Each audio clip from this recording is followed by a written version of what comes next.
Hey y'all, it's Dr. Jess. I'm so excited to share with you my pistachio brittle recipe. Now you're going to take the butter, the sugar, and about a half cup of water in a pot and you're going to boil it. You're not going to stir it. Whatever happens, you're not going to stir it. When it looks like this with these bubbles that are kind of large like this, that is the good stage. You're going to stay there for a long time, medium heat, medium low.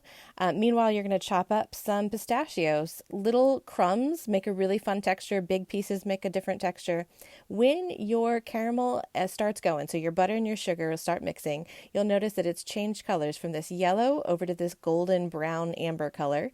And when that happens, you don't stir, you do swirl. So I'm using heat-proof gloves here to do this. You want to be really careful. And you're going to add in the baking soda and salt and stir it up so that it becomes foamy. Now, you guys, this is super hot. I'm using crazy heat-proof gloves.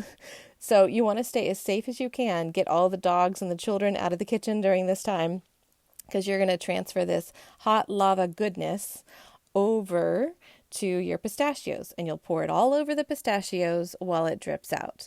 Now, I've listed the proportions below if you want to make a small amount versus a medium amount versus a large amount. In this video, I'm making a medium amount, and it was plenty for a dinner party. So after 5 minutes, it looks like this. After an hour, it looks like this.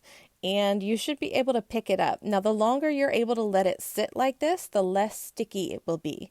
So you've got this chance to practice really self-restraint and not eat all of it right away.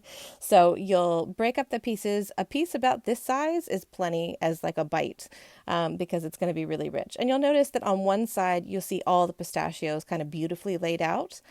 And that's how I like to display it with pistachios forward. Anyways, if you make this, please let me know. I can't wait to hear about it. By the way, your pot gets cleaned out if you just fill it up with hot water.